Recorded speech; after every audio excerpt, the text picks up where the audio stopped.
Hola, soy el Dr. Joe Dispenza. Estudié bioquímica en la Universidad Rutgers y luego obtuve mi título en la Universidad Life, cerca de Atlanta, Georgia. En los últimos 7 años me ha interesado mucho el estudio de la remisión espontánea de enfermedades. En otras palabras, casos de personas diagnosticadas de afecciones como cáncer, diabetes o raros trastornos genéticos para los cuales la medicina no tenía cura. Estudié a gente con trastornos cardiovasculares como taquicardia o arritmia, hipertensión, a gente que tenía elevados niveles de colesterol, enfisema, problemas endocrinos como trastornos tiroideos, y me interesaba saber si existían factores en común entre estas personas. Y descubrí que todas las personas que experimentaban una remisión espontánea tenían 4 cosas en común. La primera era que cada persona aceptaba y creía que había una inteligencia divina que controlaba su cuerpo. Puede que algunos le llamen inteligencia espiritual y otros digan que es una mente superior o una mente más profunda, pero todos aceptaban que había una inteligencia mucho más grande que ellos. Aunque a esta inteligencia mística la llamamos inteligencia espiritual, en realidad no tiene nada de mística. Es la misma inteligencia que hace que tu corazón lata en este momento. Tu corazón bombea 7,5 litros de sangre por minuto, más de 378 litros de sangre por hora, late 100.000 veces al día, 40 millones de veces al año y más de 3.000 millones de veces en una vida.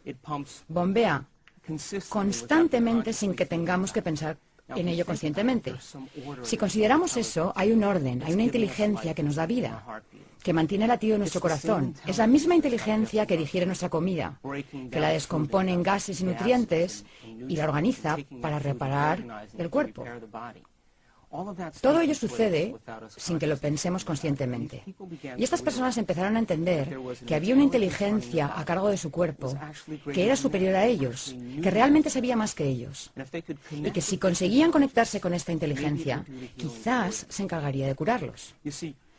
Cada segundo perdemos 10 millones de células. Y en el segundo siguiente producimos otros 10 millones de células. Nosotros no pensamos en hacerlo. Tú y yo somos seres con libre albedrío. Pero hay un orden, una inteligencia que lo hace por nosotros. Cada célula del cuerpo, de los 100 billones de células del cuerpo físico, cada célula experimenta 100.000 reacciones químicas por segundo. Si eso lo multiplicamos por los 10 billones de células, podemos ver que hay cierta inteligencia que nos da constantemente vida. Ahora, lo interesante de esta inteligencia es que tiene una voluntad independiente de nuestra voluntad. Nos da vida constante y sistemáticamente. Su voluntad trasciende nuestra voluntad. Su mente trasciende nuestra mente. Y mantiene un orden en el cuerpo físico. Un ejemplo serían las enzimas activas en el ADN de las células. Hay 3.200 millones de ácidos nucleicos en los genes de una célula. Esta inteligencia envía proteínas a lo largo de los ácidos nucleicos y corrige las mutaciones para que no nos descompongamos. Si pensamos en esto, esta inteligencia nos da vida constantemente. Y estas personas dijeron, cabalgo en la espalda de un gigante. Y si puedo aprender a conectarme con esta inteligencia, ella me sanará. Eso es lo primero que aceptaron todos. Lo segundo fue que todos creían que sus pensamientos, su modo de pensar, su mentalidad a la larga contribuía, de hecho, a su enfermedad. Y dijeron, si mis pensamientos contribuyen a mi enfermedad, tal vez deba cambiar el modo de pensar que tuve estos últimos años. Cada vez que pensamos, fabricamos una sustancia química. Si nuestros pensamientos son buenos o elevados o felices, fabricamos sustancias químicas que nos hacen sentir bien o felices. Y si nuestros pensamientos son negativos o malos o de inseguridad, fabricamos sustancias químicas que nos hacen sentir exactamente como pensamos. Cada sustancia que se libera en el cerebro es literalmente un mensaje que alimenta al cuerpo físico. Y ahora el cuerpo empieza a sentir como piensa. Cuando empezamos a sentir como pensamos, sucede algo asombroso. El cerebro, que está en comunicación constante con el cuerpo, consulta con el cuerpo y empieza a pensar de la manera en que sentimos, lo que a su vez fabrica más sustancias químicas que nos permiten sentirnos como pensamos y pensar como sentimos. Y quedamos atrapados en el ciclo de pensar y sentir entre el cerebro y el cuerpo. La consecuencia indirecta final de esto es que creamos un estado de ser, y ese estado de ser se convierte en nuestro modo de pensar. En otras palabras, los sentimientos se convierten en nuestro modo de pensar. Y cuando los sentimientos se convierten en nuestro modo de pensar, estamos atrapados en un ciclo donde el cuerpo literalmente piensa por nosotros.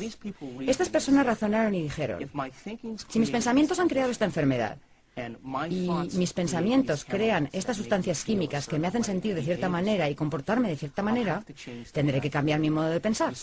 Entonces se propusieron interrumpir el proceso. Eso era lo segundo que tenían en común. Lo tercero en común, que encuentro realmente asombroso, es que estas personas decidieron que para interrumpir su proceso de pensamiento tenían que reinventarse a sí mismos. Tenían que convertirse en otra persona. Y cuando empezaron a pensar en quiénes querían ser, pararon el ciclo continuo de reacciones entre pensar y sentir y se hicieron algunas preguntas importantes. Preguntas como estas. ¿Cómo sería ser una persona feliz? ¿A quién conozco en mi vida que sea feliz? ¿Qué tendría que cambiar en mí para ser una persona diferente? ¿A quién de la antigüedad admiro, que haya sido magnífico, que yo haya estudiado, cuyas habilidades y virtudes pudiera aplicar para empezar a formular un nuevo ideal de mí mismo o de mí misma?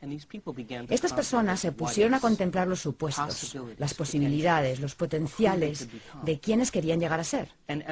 Y a medida que lo hacían, su cerebro empezó a cambiar. Empezaron a pensar de otro modo. Y el proceso de pensamiento empezó a formar conexiones en su cerebro que se convirtieron en una plataforma para su modo de ser.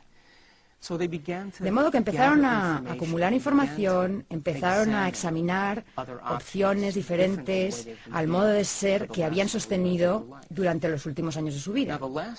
Lo último que tenían en común, la cuarta cosa, es que cuando estas personas se reinventaron a sí mismas, pasaban largos ratos sin tener noción del tiempo y del espacio. En otras palabras, se hallaban tan absortas en lo que estaban pensando, tan sumidas en su metamorfosis, que cuando abrían los ojos, o encendían la luz de la habitación, o se destapaban los ojos, les había parecido 5 minutos, pero había pasado 1 hora y media o 2 horas. Y se habían sumido tanto en lo que pensaban que perdieron la noción del tiempo y del espacio. Perdieron la noción de las reacciones continuas que se dan entre el cuerpo y el cerebro. Perdieron la noción de la respuesta que el cerebro recibe siempre de su entorno. Y perdieron la noción del tiempo. El cerebro procesa unos 400.000 millones de bits de información por segundo. Pero solo somos conscientes de unos 2.000 de esos 400.000 millones. Ahora, esos 2.000 bits de información, donde está presente nuestra conciencia, solo tienen que ver con 3 cosas. Tienen que ver con la respuesta que recibimos del cuerpo, la respuesta del entorno y la respuesta en relación con el tiempo. ¿Sabes? Te duele la espalda, tienes hambre, te duele la cabeza, tienes sed, estás cansado, hace demasiado frío, hace demasiado calor, te agrada el olor del ambiente, ¿cuánto tiempo pasará hasta que suceda la próxima experiencia? Nuestro cerebro y nuestra conciencia están inmersos en esas cosas en particular. Y cuando nuestro cerebro está inmerso en eso, aunque procese 400.000 millones de bits de información, nuestra conciencia está puesta en solo 2.000 de esos 400.000 millones. Y tienen que ver con el cuerpo, el entorno y el tiempo. Estas personas que tuvieron remisiones espontáneas trasladaron su conciencia desde esas cosas en particular hasta esos otros bits de información. Y al hacerlo, como lo estamos empezando a aprender desde una perspectiva científica, en ese momento el cerebro empieza a diseñar circuitos nuevos y nuevas conexiones. Así que este fue el inicio de un estudio muy interesante para mí, porque quería saber, a partir de esos 4 factores, qué sucedía en el cerebro de esas personas que determinaba lo que sucedía en su cuerpo físico. ¿Sería posible que hubiera cambiado su mentalidad y que el cambio de mentalidad tuviera un efecto fisiológico en el cuerpo físico? Algunas de estas personas no eran vegetarianas, no usaban cristales, no ayunaban, no acudían a terapias alternativas. Lo único que hicieron fue cambiar su mentalidad. Y al cambiar su mentalidad, se produjeron resultados tangibles en sus vidas. Entonces inicié el proceso de entender cómo el cerebro crea nuevos circuitos y nuevas conexiones. Ahora, quiero hablar un poco acerca de cómo ha progresado la ciencia en los últimos 200 años y lo relacionaré con nuestra comprensión del cerebro. En el siglo XVII, vivió un hombre llamado Descartes. Era un científico francés. Un día estaba sentado junto a una fuente y trataba de entender la naturaleza de la realidad. Sentado junto a la fuente dijo: vaya, me cuesta integrar estas dos ideas. Hay un mundo objetivo, un mundo al que él llamó la esfera de la ciencia, donde las cosas se comportan como una máquina. Dijo, la Tierra y todas sus leyes y toda la realidad física se comportan de manera muy física. Y esas características físicas son muy predecibles y muy repetibles. Y dijo, voy a llamar a eso la esfera de la ciencia. Y cualquier cosa que tenga que ver con lo objetivo o lo muy grande, lo puede estudiar la ciencia. Y luego dijo, cualquier cosa que tenga que ver con la mente o con nuestro mundo subjetivo o la realidad subjetiva, se lo voy a dejar a la religión, porque la religión lo maneja mejor. Y lo que Descartes estaba diciendo realmente era que quería tener la libertad de poder estudiar la ciencia sin tener que lidiar con esos otros asuntos. Así que la Iglesia empezó a centrarse en todos los principios del mundo subjetivo y la mente. La Iglesia pasó a ser siempre la mente, nunca la materia. Y la ciencia, siempre la materia, nunca la mente. Las cosas funcionaban realmente bien, porque hasta ese momento la Iglesia, al inmiscuirse en la ciencia, había causado algunos problemas, y la ciencia, al inmiscuirse en la mente, también. Porque si nos fijamos en Bruno o Galileo, vemos que al hacer sus singulares observaciones, desafiaron a la Iglesia y, por supuesto, encontraron algunos baches en el camino. Esto le vino muy bien a Descartes porque solo tuvo que lidiar con asuntos predecibles, pues era científico por naturaleza. No quería lidiar con la influencia de la Iglesia, porque si vemos la historia, si estudiamos a Galileo Galilei o a Giordano Bruno en años anteriores, cuando dijeron que la Tierra ya no era el centro del universo, fueron perseguidos por la Iglesia porque iba en contra de las doctrinas mismas que regía la Iglesia. Así que Descartes ahora tenía la libertad para estudiar la naturaleza de la realidad. Y las cosas funcionaban muy bien, y a través de la observación empezaron a desarrollarse las leyes científicas. En el siglo XVIII apareció Isaac Newton, y Newton básicamente dijo que hay ciertas leyes definitivas a las cuales podemos atribuir realmente un valor científico. Él sabía que la fuerza, la masa y la aceleración están relacionadas. Y Newton dijo, si conozco el punto de partida de algo y conozco su velocidad o su aceleración, puedo determinar hasta dónde va a llegar. Y gracias a Newton podemos enviar un cohete a la Luna si sabemos la distancia de la Tierra a la Luna, la rotación de la Tierra y la velocidad de ese cohete. Gracias a las leyes y a la física newtonianas, podemos hacer algunas cosas muy específicas basándonos en las leyes de lo muy grande y de lo muy objetivo. Y las cosas iban muy bien y la ciencia siguió surgiendo. En el siglo XIX aparece Albert Einstein, que luego presenta su teoría de la relatividad y su teoría de la luz. Einstein dijo básicamente, nada puede viajar más rápido que la velocidad de la luz. Cualquier cosa, como un objeto o materia que viaje más rápido que la velocidad de la luz, finalmente se convertirá en energía. Debido a sus leyes y a su comprensión de la relatividad, hizo que surgieran comprensiones aún mayores acerca de la realidad objetiva. Cuando Einstein publicó sus artículos, lo más asombroso fue que su información no tenía realmente notas de pie, lo cual dejó atónitos a la mayoría de los científicos de su época. Fue un visionario y entendía cómo funcionaban las cosas porque usaba su mente. Y las teorías de Einstein llevaron a la ciencia a un mayor grado de aceleración.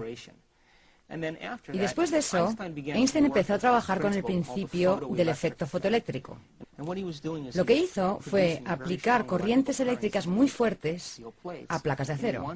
Quería ver la energía que emitía en cuanto a electrones, protones y neutrones. Cuando estudió lo que hacían los electrones, vio que en vez de liberar energía de forma muy normal y continua, los electrones liberaban energía y el nivel descendía como si bajara por una escalera, en vez de moverse de manera muy suave y continua. Einstein se detuvo porque en el mundo de lo grande, cuando la energía se libera, todo se mueve con mucha continuidad. Por ejemplo, si dejamos caer una manzana de un árbol, se mueve de manera muy continua y predecible, y ellos esperaban que sucediera exactamente lo mismo en el efecto fotoeléctrico. Pero no fue así. De modo que Einstein empezó a ver que el comportamiento de lo muy diminuto es muy distinto a el de lo muy grande. Entonces hubo una serie de experimentos que se centraron en los electrones y en la posible ubicación de los mismos. Y cuando empezaron a observar los electrones, su naturaleza y su comportamiento, se dieron cuenta de que siempre que observaban o buscaban un electrón aparecía. Así que el electrón, de ser de una onda de probabilidad, colapsaba súbitamente en una partícula muy definida. Y ahora toda esta idea del dualismo cartesiano, lo que dijo Descartes en el siglo XVII, se hizo borrosa de nuevo.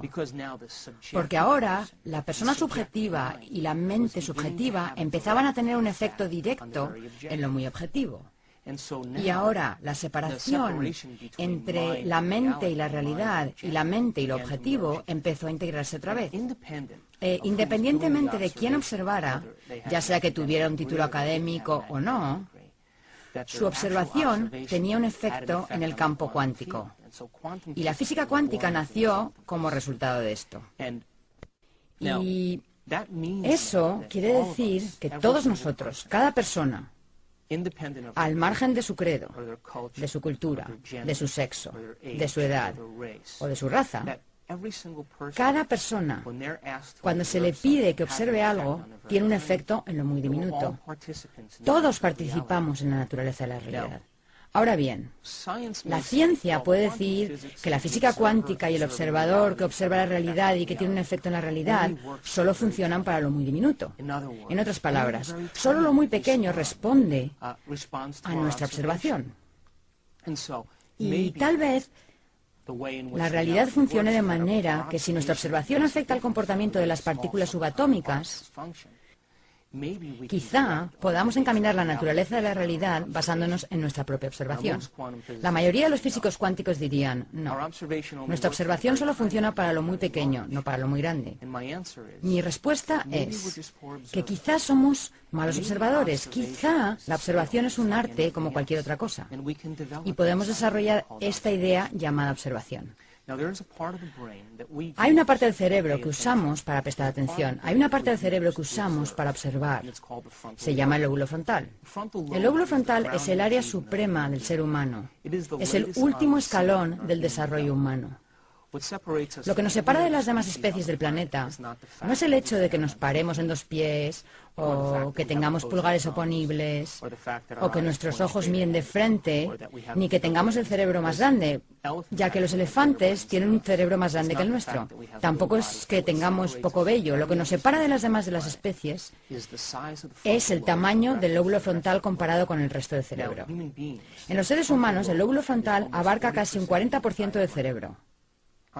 En nuestros ancestros más cercanos, los grandes simios y chimpancés, el lóbulo frontal abarca entre un 17 y un 15%, en los perros un 7% y para los que os gustan los gatos, el suyo es un 3,5%. Entonces, lo que nos separa y nos hace grandiosos es nuestro lóbulo frontal comparado con el resto del cerebro.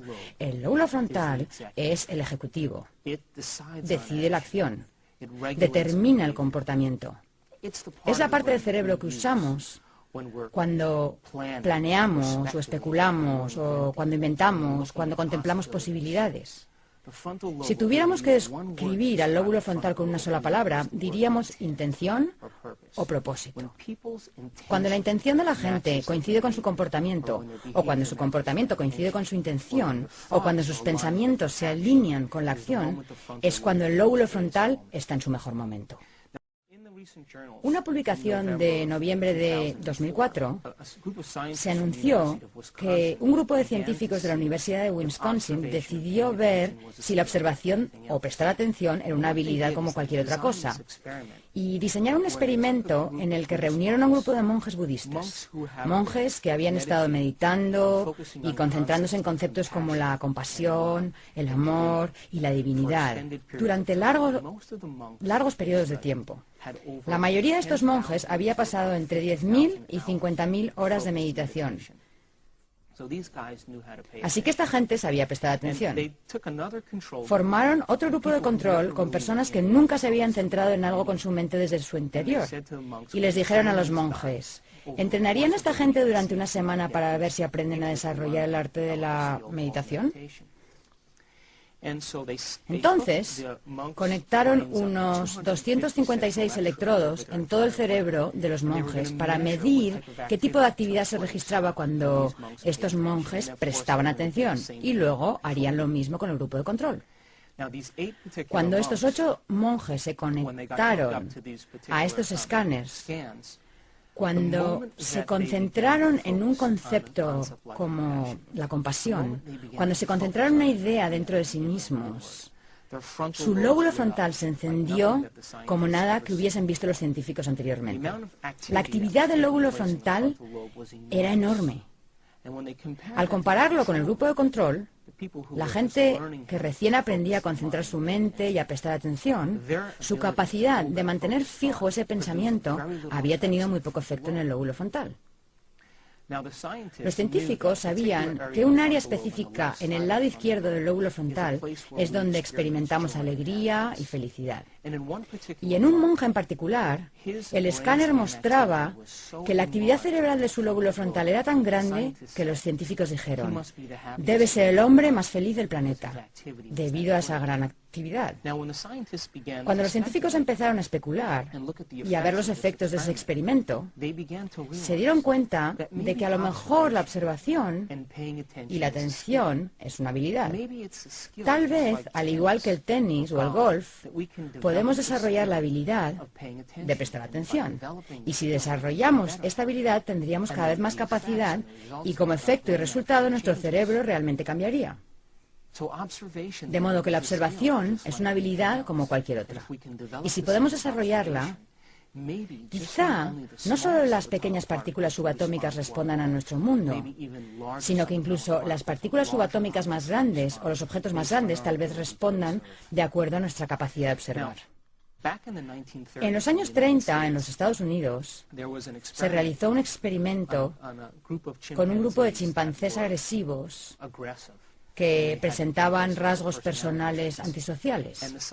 Los científicos dijeron: bueno, veamos si al hacer un experimento, una operación en el lóbulo frontal, cambia el comportamiento de estos chimpancés.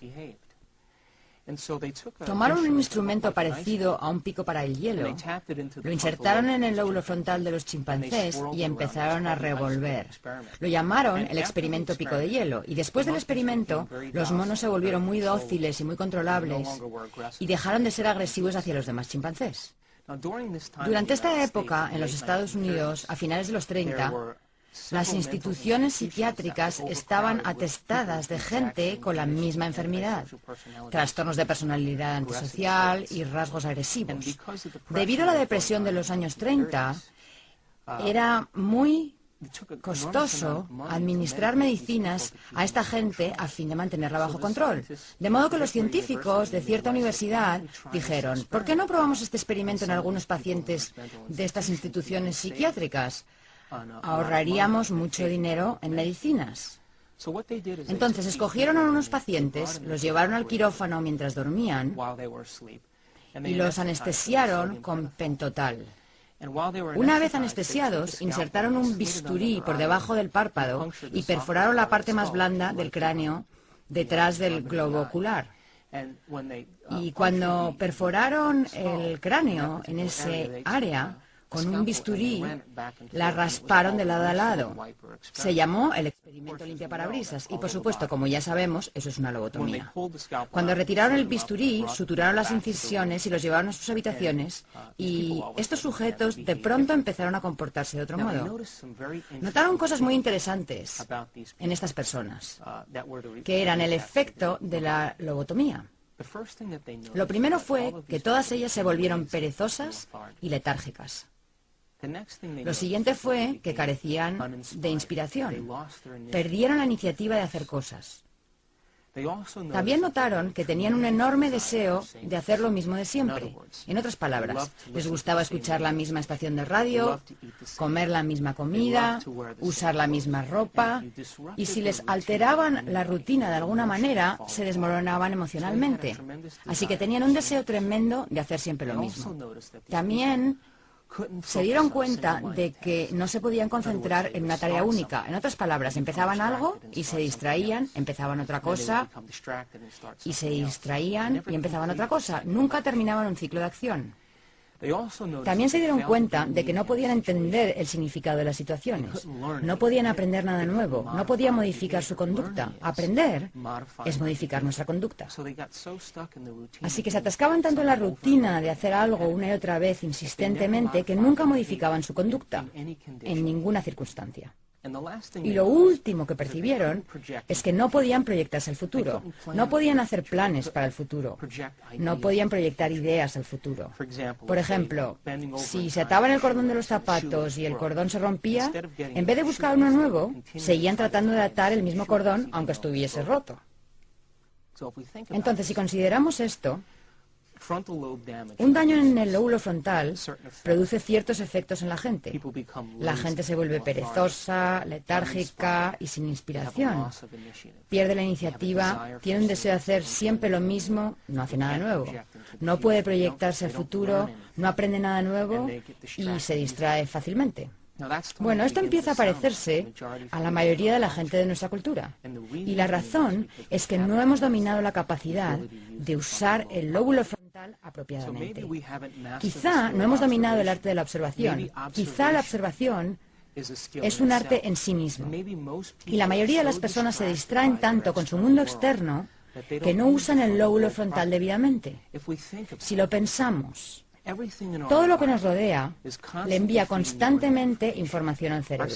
Nuestros sentidos nos permiten interpretar la realidad. Nuestros sentidos nos permiten responder a la información del mundo exterior. Mientras creamos que el mundo exterior es más real que el mundo interior, siempre usaremos los mismos circuitos del cerebro para procesar esa información.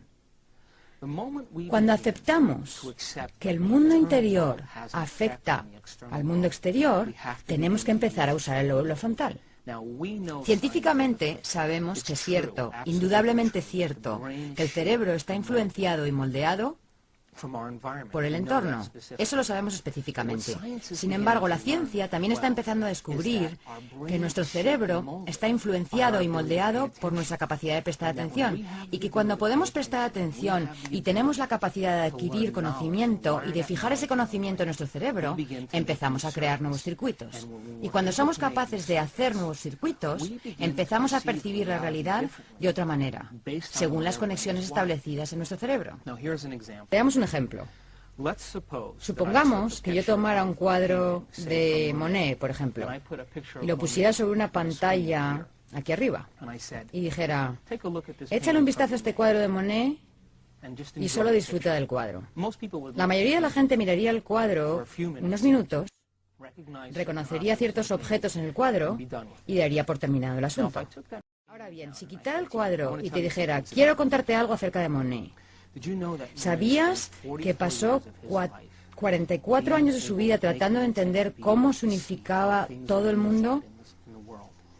Le interesaba especialmente el estudio de la luz. Le encantaba la luz de primera hora de la mañana y la luz del atardecer y del anochecer. Él pensaba que la mayor parte de la gente nunca se detenía a prestar atención al efecto que tiene la luz en las flores y en los colores y el entorno. Y se desvivía por pintar con pasteles y colores e iluminar las cosas según la luz de esa hora del día en particular. Y decía cosas como, el puente y la glicina no están separados en realidad, son la misma cosa y solo puedo pintarlos de ese modo. Y al envejecer, contrajo cataratas. Y sus cataratas eran muy gruesas. Así que cuando percibía la luz, esa luz que él percibía se difuminaba en sus ojos y él efectivamente empezó a pintar exactamente lo que veía. Si después de darte esta información volviera a colocar el cuadro y miraras de nuevo a este Monet, seguramente lo percibirías de manera diferente según tu capacidad de prestar atención a los detalles. En realidad, lo que sucedió en un primer momento fue que te dimos conocimiento de información que tu cerebro descartó y tú mirabas el cuadro basándote en las conexiones que se forman en tu cerebro a partir de lo que sabías. En cuanto le damos al cerebro información nueva y el cerebro puede prestar atención a esa información por medio del lóbulo frontal, empezamos a ver cosas que ya existían, pero que las hemos dejado fuera de la ecuación. Otro ejemplo, un conocedor de vinos. Si un conocedor de vinos agita y saborea el vino, él o ella tiene los circuitos en su cerebro que le permiten apreciar las sutilezas. Reconoce el sabor de los taninos y los ácidos, puede oler el bouquet y los aromas. Eso puede integrarse en datos más específicos acerca de robles y diferentes clases de uvas. Y puesto que su cerebro ha sido educado y él ha establecido circuitos y porque ha puesto atención en percibir las diferencias en la realidad llamada catar el vino, es capaz de percibir las sutilezas. Ahora bien, para la persona que no tiene los circuitos instalados de esa experiencia en particular y que no tiene las conexiones en su cerebro que le permitan saber qué buscar, ese vino sabrá como cualquier otro vino. Y así es como funciona la realidad. Percibimos la realidad según la estructura de las conexiones del cerebro. Los científicos han hecho ciertos experimentos para comprobar si esto es realmente cierto y llegaron a la conclusión de que sí que lo es. Convocaron a un grupo de personas y les preguntaron si querían participar en un experimento en el cual tendrían que usar gafas durante 2 semanas. Ahora bien, estas gafas no eran comunes y corrientes. Estaban divididas a la mitad. Y al mirar a la izquierda, se veía azul y al mirar a la derecha, amarillo. Así que las lentes estaban separadas de manera que un lado era azul y el otro amarillo. Y les dijeron, queremos que uséis estas gafas para todo lo que hagáis durante el día. Usadlas cuando llevéis a vuestros niños a la escuela, cuando vayáis a trabajar, usadlas para todas vuestras actividades habituales. Y usadlas durante 2 semanas. Entonces, diferentes personas usaron estas gafas cierto tiempo y al final del experimento se los invitó a regresar al laboratorio. Cuando los participantes llegaron al laboratorio se les dijo, lo que queremos ahora es que miréis este trozo de papel. Era una hoja de papel blanco. Y les preguntaron, ¿qué color veis cuando miráis este papel? Cada una de las personas que participó en el experimento dijo, es una hoja de papel blanco. Bien, les dijeron, mirad a la izquierda.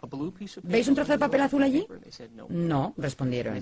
¿Y cuando miráis a la derecha, veis un trozo de papel amarillo? Dijeron no. Así que los científicos tuvieron que dar marcha atrás, porque se dieron cuenta de que esas personas estaban coloreando la realidad de acuerdo con su memoria. Estaban revistiendo la apariencia de las cosas según los circuitos que ya tenían instalados. Y cuanto más participaban en el mundo, más rápido se desvanecía el color para ellos. Y esencialmente eso es lo que hacemos en la realidad.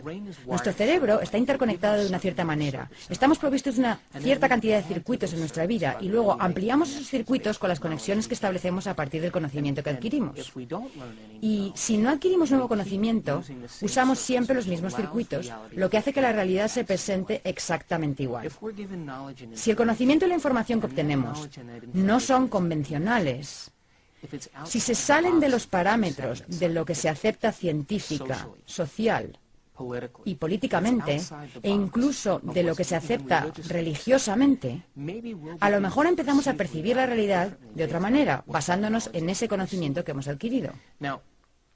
Ahora, al estudiar aquellos casos de remisión espontánea de personas que se curaron a sí mismas de diversas enfermedades, fue interesante percibir que independientemente de su cultura, de su credo, de su nivel de educación o de su religión, independientemente de su sexo, básicamente dijeron, voy a observar un resultado diferente.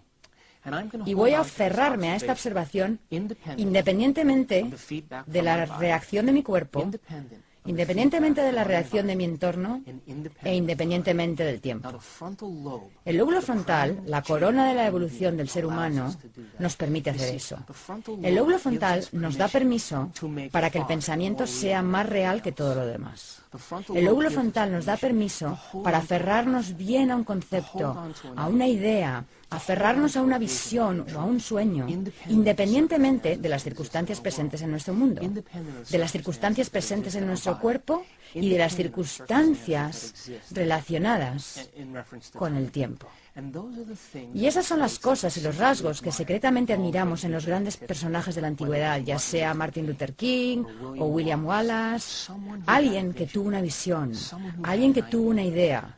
Un héroe dijo: yo creo en estos principios morales y en esta ética. Y aunque mi entorno no está de acuerdo con mi pensamiento es más importante que mi entorno. Y el lóbulo frontal del ser humano nos concede ese privilegio. Nos da el privilegio de que el pensamiento sea más real que todo lo demás. Ahora, en la mayoría de las especies de la naturaleza, lo que las hace cambiar es que están expuestas a ciertos estímulos desfavorables del medio ambiente, están expuestas a cierta característica del medio ambiente y tienen que adaptarse o acomodarse o aclimatarse a cierto tipo de estímulo ambiental, ya sea frío o calor o cualquier otra peculiaridad. Y lo que ocurre es que esa especie se establece en un entorno específico. Y después de varias generaciones en las que la misma especie habita el mismo ambiente desfavorable, después de cierto lapso de tiempo, después de varias generaciones, esa especie modificará su comportamiento y cambiará su genética. Eso se llama evolución. Pero los seres humanos no necesitamos hacer eso. Debido al tamaño del lóbulo frontal y debido a nuestra capacidad de especular sobre las posibilidades y preguntarnos sobre los potenciales y contemplar las eventualidades, podemos inventar nuevas ideas y nuevos modos de ser. Y nos da el privilegio de modificar nuestra conducta en una misma vida. Y nos da el privilegio de cambiar nuestros actos en una semana. Podemos modificar nuestro modo de actuar en un solo día y podemos cambiar en un momento. Lo único que necesitamos dominar es este arte que se llama observación. Cuando empezamos a usar el cerebro adecuadamente, cuando prestamos atención a un concepto o a una idea, ocurre algo asombroso en el cerebro. El lóbulo frontal baja el volumen de los estímulos externos, baja el volumen del cuerpo y del ciclo continuo de reacciones que va del cuerpo al cerebro, baja el volumen de la respuesta del medio ambiente. No sabes si hace calor o frío, no sabes si está oscuro o si hay luz. Tu cerebro se convierte en el amplificador del pensamiento y baja el volumen del tiempo. En otras palabras, mientras mantengamos un concepto fijo en el lóbulo frontal, perderemos la noción del tiempo y del espacio. Ahora, la ciencia empieza a entender que nuestra forma de crear circuitos en el cerebro, nuestra forma de establecer conexiones en el cerebro, además de permitir que el entorno moldee y dé forma a nuestro cerebro, podemos moldear y dar forma a nuestro cerebro prestando atención. Y si podemos mantener fija una idea, empezamos a establecer conexiones en nuestro cerebro. Al establecer esas conexiones en nuestro cerebro, dejamos huellas o marcas neurológicas de esos conceptos en los tejidos. Y esas huellas, entonces, funcionan como la base de nuestro modo de comportarnos y de actuar. El lóbulo frontal, entonces, la cúspide del desarrollo del ser humano, permite que el pensamiento sea más real que todo lo demás. Y cuando empezamos a formar ideas y a formar conceptos, y ponemos toda nuestra atención en ese concepto, el lóbulo frontal baja el volumen de todos los estímulos externos. Y lo único que se vuelve real es el pensamiento mismo. Cuando eso sucede, se produce un cambio físico en el cerebro. El cerebro toma esa imagen holográfica que mantenemos fija en el lóbulo frontal y crea un patrón de conexiones que se asocian con ese concepto o idea. Así que cuando aprendemos algo nuevo, creamos conexiones en nuestro cerebro. Creamos nuevas conexiones en el cerebro. Cuando memorizamos esas cosas o cuando las recordamos, reforzamos esas conexiones o las mantenemos. La memoria es mantener conexiones. El aprendizaje es formar esas conexiones. Entonces, podemos aprender del entorno, podemos aprender de nuestras experiencias sensoriales, pero entonces no seremos más que lo que nuestro entorno le dicta a nuestra experiencia. Pero si adquirimos conocimiento e información poco convencional, física cuántica, que el observador interviene en la naturaleza de la realidad y que nuestros pensamientos realmente cuentan, desde las partículas subatómicas hasta lo de gran tamaño. Tal vez nuestra observación, nuestra capacidad de prestar atención, empezará a formar nuevas conexiones en nuestro cerebro que nos permitirán percibir las cosas exactamente como son. Y tal vez, debido a que nuestro cerebro procesa miles de millones de bits de información por segundo, pero solo somos conscientes de esos bits de información relacionados con el cuerpo, el medio ambiente y el tiempo, somos capaces de crear nuevas conexiones y adquirir nuevo conocimiento. Empezaremos a ver aquello que siempre ha existido, pero que habíamos descartado de la ecuación, justamente como las personas que hicieron el experimento de las gafas. Me gustaría hablar de cómo aprende el cerebro y de cómo se forman esas conexiones. Sabemos desde una perspectiva científica que las neuronas, las células nerviosas del cerebro, cada vez que se conectan, intercambian información.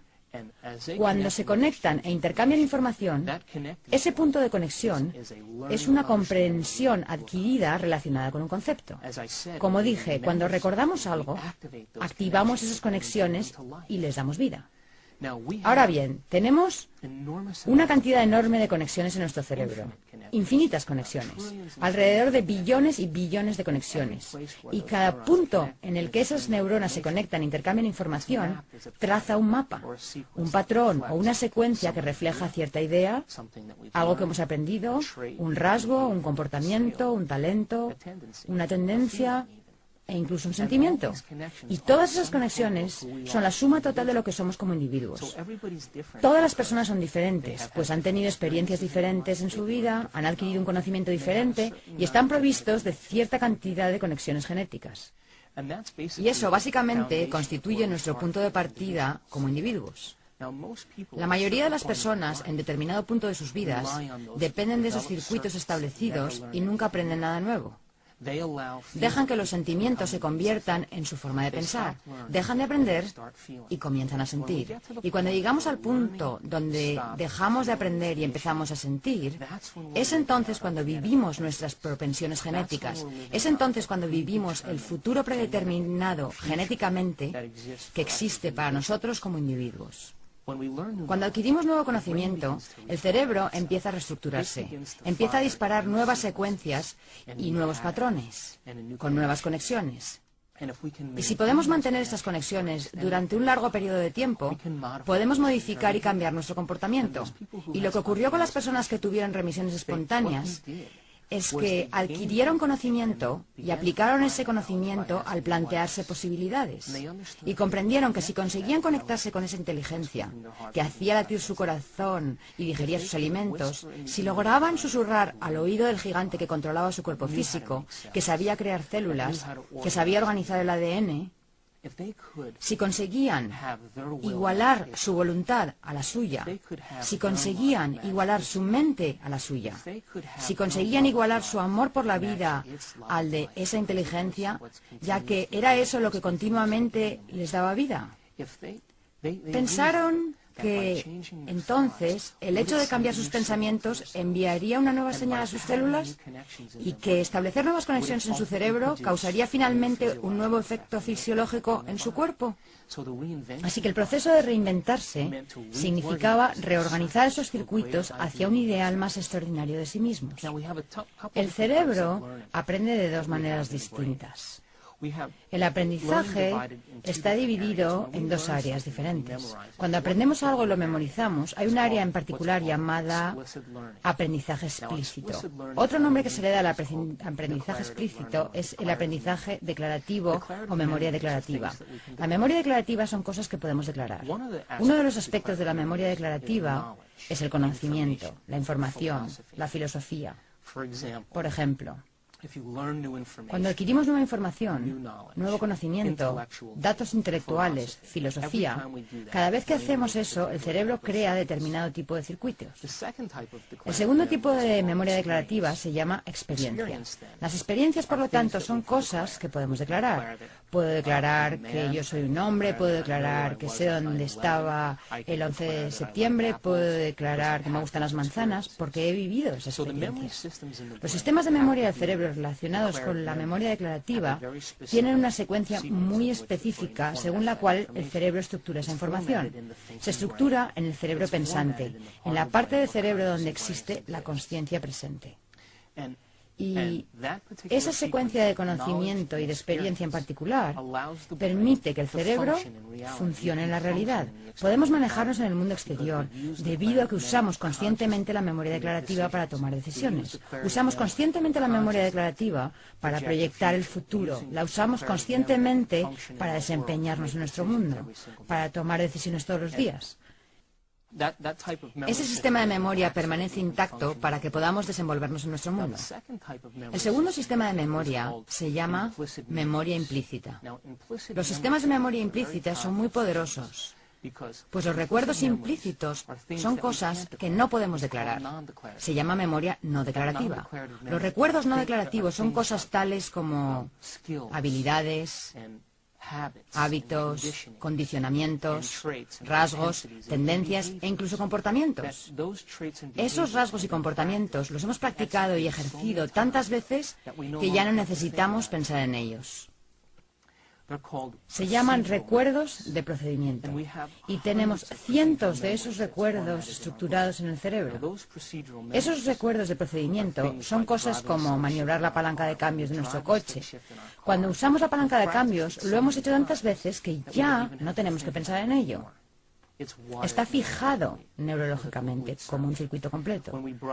Lavarnos los dientes, maquillarnos, escribir a máquina, caminar, todos esos son recuerdos de procedimiento o no declarativos. Y el cerebro procesa esa información de un modo diferente, porque va más allá de nuestros pensamientos conscientes, va más allá de nuestra memoria consciente. Está fija en nosotros de manera que ni siquiera tengamos que declararla. Por ejemplo, cuando no puedes recordar un número de teléfono conscientemente en tu sistema explícito, puedes agarrar el teléfono, mirar los números y tus dedos se moverán y recordarás el número. Eso es un recuerdo implícito, porque tu cuerpo lo ha hecho tantas veces que lo recuerda tan bien como tu cerebro. Ahora bien, los recuerdos implícitos son el momento en que fijamos neurológicamente en nuestro comportamiento. La memoria implícita se da cuando realmente somos eso. La memoria implícita se da cuando hemos cambiado por completo. Entonces, si creamos conexiones en el cerebro cuando adquirimos conocimiento, adquirir conocimiento es establecer nuevos circuitos. Eso es filosofía. El cerebro cambia a consecuencia de eso. Pero no hay mayores cambios en cuanto al envío de señales al cuerpo, de nueva información al cuerpo. Es una información intelectual. Cuando vivimos una nueva experiencia, cuando personalizamos ese conocimiento, cuando personalizamos o aplicamos ese conocimiento, podemos generar una experiencia nueva.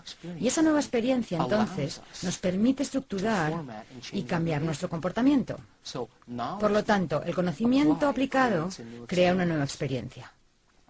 Esa experiencia crea un cierto número de circuitos en el cerebro que amplía el conocimiento que hemos adquirido. Y entonces podemos declarar que hemos vivido una nueva experiencia.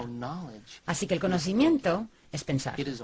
Es nuestro cerebro pensante. Cuando adquirimos nuevo conocimiento, aprendemos a pensar a partir de ese conocimiento. La experiencia requiere que el conocimiento se aplique, y eso se llama acción. Ese es el lado activo del aprendizaje del cerebro. Podemos tener una experiencia basada en el conocimiento que hemos adquirido. Podemos aplicar ese conocimiento y tener una experiencia nueva. Pero eso no basta. Porque cuando tenemos una nueva experiencia, la idea es que seamos capaces de repetir esa experiencia. Y cuando repetimos esa experiencia una y otra vez, empezamos a conectarnos a ese sistema de memoria implícita. Y esa nueva forma de recordar algo se llama ser ese algo. De hecho, ahora lo estamos siendo. De modo que aprender, adquirir nuevo conocimiento es la parte pensante del cerebro. Aplicar ese conocimiento y lo que hemos aprendido, aplicar nuestro pensamiento para tener una nueva experiencia, modificar nuestro comportamiento para tener una nueva experiencia, eso se llama hacer o acción. Y cuando somos capaces de repetir esa experiencia continuamente, una y otra vez, y volver a repetirla una y otra vez, empezamos a conectar el cerebro a ese sistema implícito llamado ser eso. Cuando somos algo, ya no necesitamos pensar más en eso. Se ha fijado de forma permanente, es un proceso natural, es una segunda naturaleza y es fácil. Y esas personas que tuvieron remisiones espontáneas, cuando empezaron a adquirir nuevo conocimiento y a aplicar ese conocimiento para crear nuevas experiencias, no se quedaron ahí.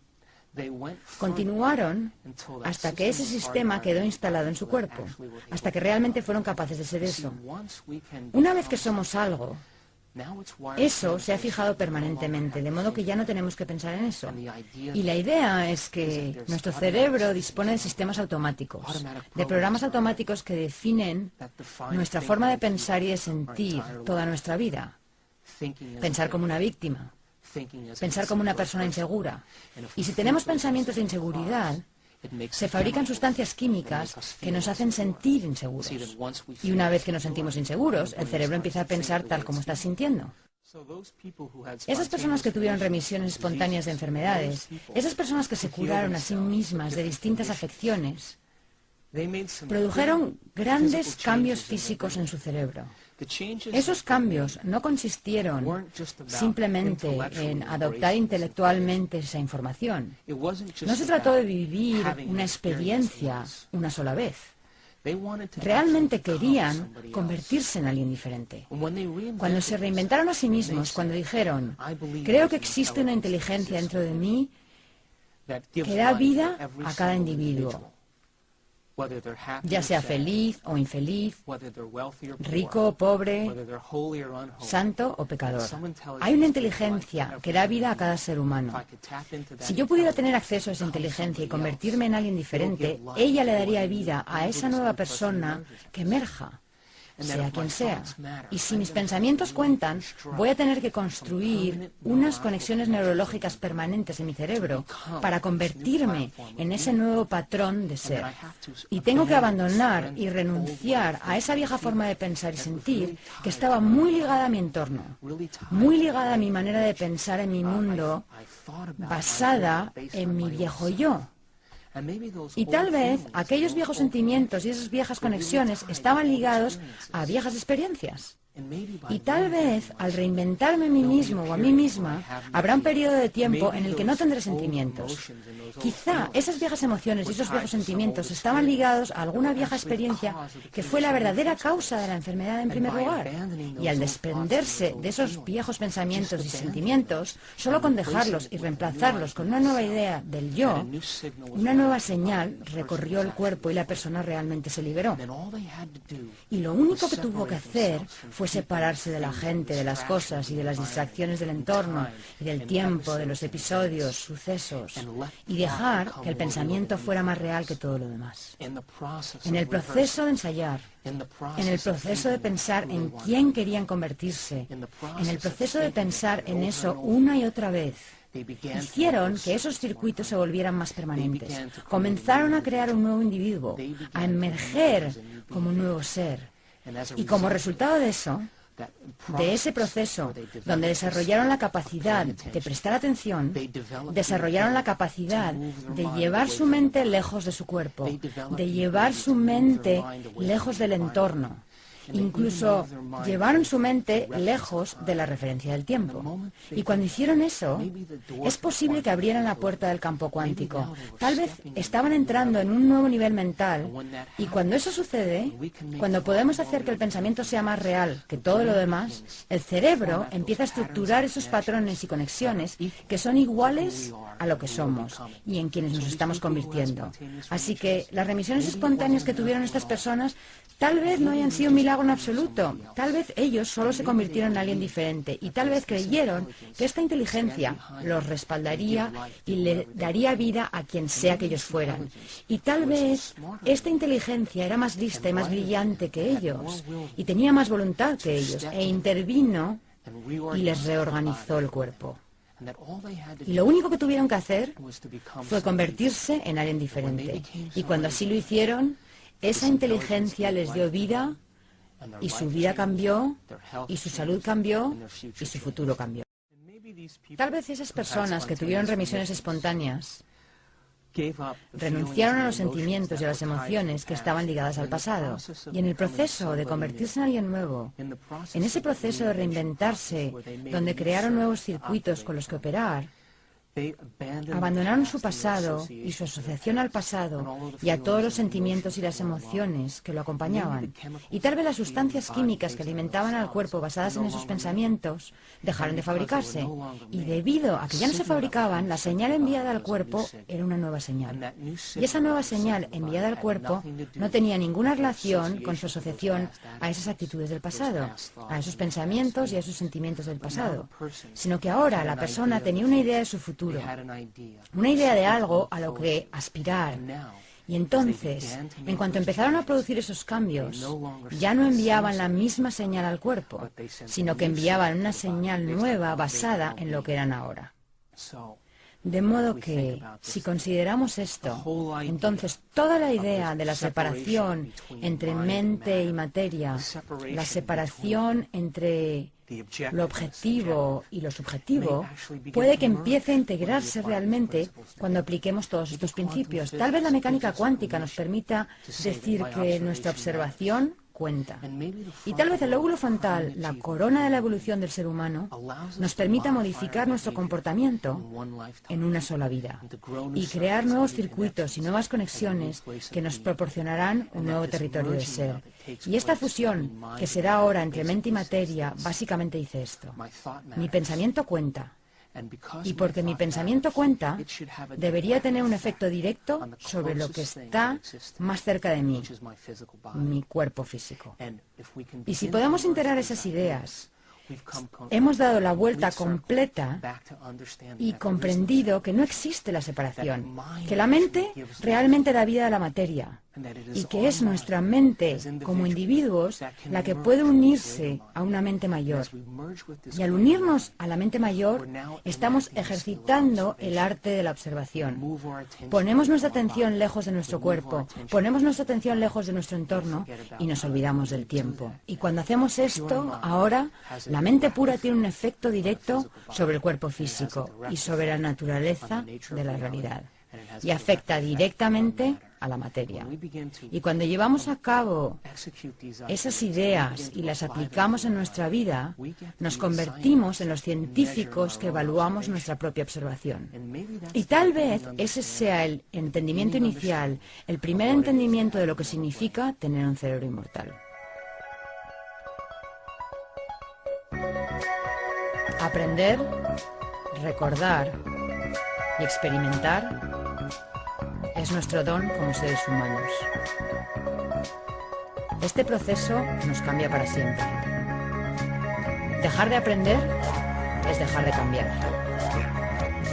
Cuando podamos demostrar lo que hemos aprendido, el universo jamás nos abandonará. Nuestro cambio es nuestra evolución.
Chao.